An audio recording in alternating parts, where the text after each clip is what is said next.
Good morning. Some of you might have some questions about CPE or might be thinking about CPE for summer or in your future.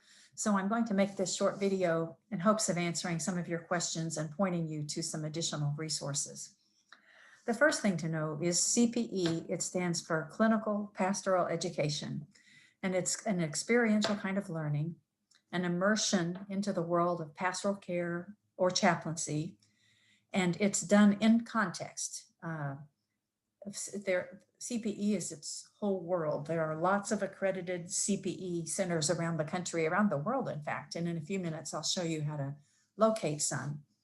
So you apply to a CPE program in Nashville or another city, and you're accepted into their center. The only thing our school has to do with CPE is that we give academic credit for the successful completion of it.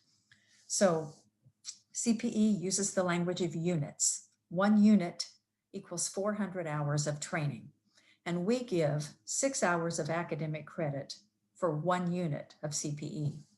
These units are most often, if you're a student, most often completed in a summer, although I realize how difficult that is in terms of making a living. But if it is possible for you, 1 summer unit, 400 hours, usually shakes out to about 10 weeks of 40 hours a week. So it's pretty intense. About 2/3 or 3/4 of that time, you'll be actually engaged in the practice of ministry, working as a chaplain, visiting patients and families, whatever it is that's required at your clinical context. And the remainder of the time is given over to various kinds of reflection. CPE has its own version of a case study. It's called a verbatim. You'll probably write about 1 a week of verbatims based on the clinical practice you're experiencing. And then other kinds of reflection, individual supervision, group work, all adds up to 400 hours over 1 unit. If you want to be a professional chaplain after you graduate, some things are required. An MDiv, you're well on your way to that, most of you. Endorsement, preferably ordination by some ecclesial body, and likely 4 units of CPE. So that's a lot of CPE. So if you're able to do 1 unit while you're a student, you still need to somehow or other pick up 3 more units. So another model that CPE has available to you, and which really I highly recommend, is what they call a residency year. And that's a calendar year where every quarter you earn 1 unit. So you'll end that calendar year with 4 units of CPE. The good thing about that is it pays a living wage usually. The ones in Nashville are around $35,000, $40,000 a year, plus health insurance, so pretty good. And depending on the city you land in, the cost of living adjustment might be made. So that's something to think about if you're on a chaplaincy track. One more thing to say about CPE. I've talked about the summer units and the year-long residency. Some places have what they call an extended unit. And that means simply they take their 10 weeks of 40 hours a week and extend that out. So maybe 20 weeks at 20 hours a week, still get in the 400 hours, but it's over a longer period of time.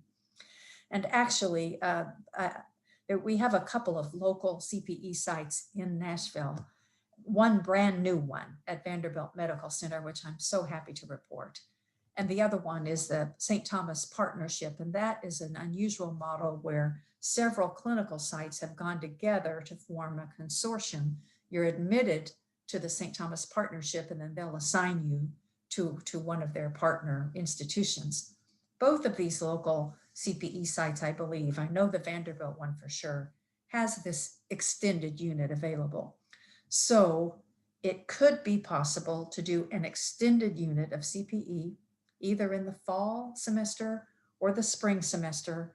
Remember, it's probably going to require 20 hours a week or so, but you could likely, if you're thoughtful and careful about it, likely take a couple other classes at the same time.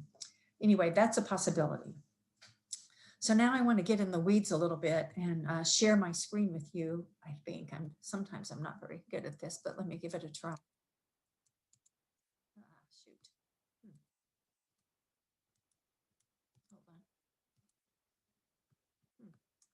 Well, once again, I'm having trouble sharing my screen. So I'm going to just invite you to go to, oh, I think maybe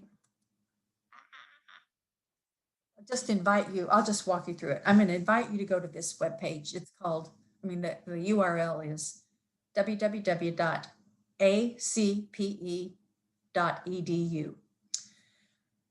And on that page, I think there's a, a heading called education, and you'll toggle on that. And under that will be uh, another link called CPE accredited, or the directory of CPE centers. So that allows you to poke around. You sometimes have to search by state. But let's say, for example, you have family in Chicago and you could get housing for free for the summer in Chicago. So you think, I think I'll spend a summer in Chicago. It's possible in that directory to pull up the state of Illinois and enter that as a search, and then see all the available accredited CPE sites in Chicago. So that's how that works. You'll find the uh, uh, the Nashville ones on there as well. I think I meant to look up the Vanderbilt one to see if they're listed, but I feel sure they must be. If you find that they're not, reach out to me and I'll give you their contact information. So that's one thing to know about that website. Another thing I want to talk for a minute about is the application. And I think that's under education as well, CPE application. If you toggle over that, you'll find that and pull up a PDF version of that. And you'll find that it's fairly daunting. It's the good thing is it's the same application for every CPE site, but it is going to take a bit of time. You'll see, for example, that first question says a reasonably full account of your life. So, they're serious about getting to know you. A couple of rules of thumb I have about this application that will help you. The questions, your answers to the questions can get progressively shorter. So that first one, the reasonably full account of your life, that's going to be the longest question. And I think, depending on how much life you've had, probably 4, 5, 6, 7 pages of double spaced text would probably do it. What they're looking for there, they want to see that you are reflective about your life, that you have some awareness about how the dynamics of your household, your family of origin, the family in which you grew up, some awareness about how that has impacted you as an adult and as a professional. So they're not looking for perfect people by any means. If you had something in your household, let's just say, for example, somebody in your household was struggling with addiction. They want to see how that has impacted you and shaped you and formed you, what awareness you have about that, where you are with that as an adult, as a professional, what you've learned about yourself through that. So you can be fairly transparent in a safe, to the extent that you feel safe about doing so. And then the rest, as I mentioned, the rest of the questions can get progressively shorter. I'm doing this from memory, but there's a question there, the third or fourth question, about they want you to share a helping incident of a time that you were helpful to another person. And let me just say, if you've done field ed already, it's possible that you can recycle a case study for that. Again, what they're looking for here is they don't want you, they're going to be wary of folks who are in a fix-it mode.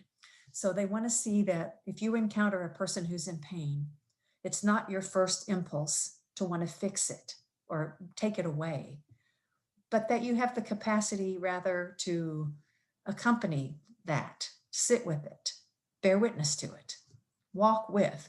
That's what they want to see there. So think of a time in your life when you were that for another person, and tell that story a bit. There's another question about your impressions of CPE. And again, if you're a veteran of field ed, I think it would be very easy to say, I'm in the midst of, or I've just finished a year of experiential learning, and here's how I found it, : I found it to be helpful, or I wished it would have been a little bit different, whatever your experience. CPE is experiential learning. So if you can just say in a paragraph or so how you fare in experiential learning, that would be helpful. Let's see.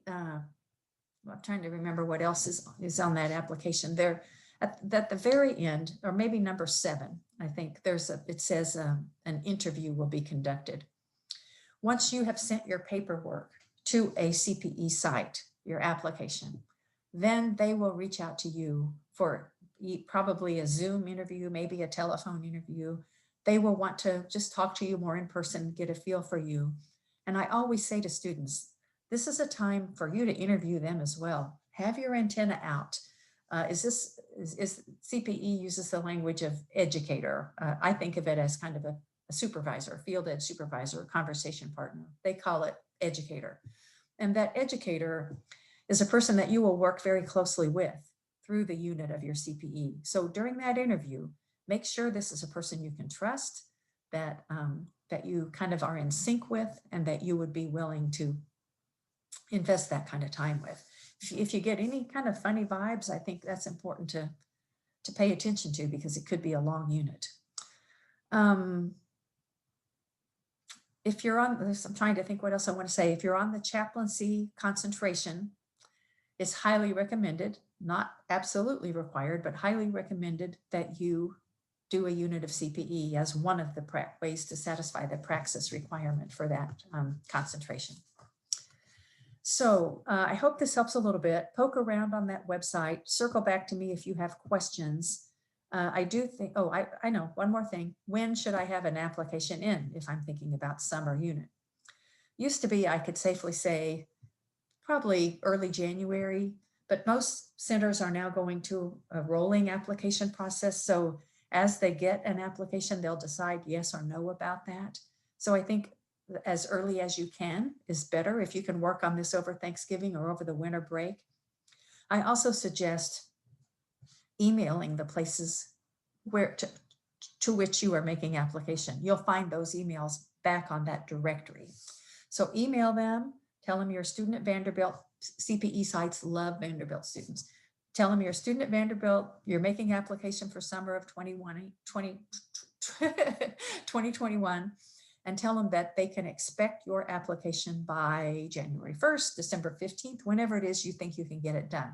And then keep your word, make sure you meet that application. But that way you'll get on their radar. And if they are making decisions by way of rolling apps, they'll say, oh, well, we want to take a look at that Vanderbilt student that we're going to hear from by December 15th. So I strongly advise that. I think that's all for now. So again, poke around on that website, circle back to me with questions. And I hope that, one more very important thing. CPE places charge you money for the privilege of doing CPE. And we as a school will pay that fee up to $1,000. It's usually $300, $500, $700, $1,000, and we'll pay that. So not to worry about, that's one tiny bit of help. But I think that's all for now. Let me know if you have more questions. Be well, stay well. Bye-bye.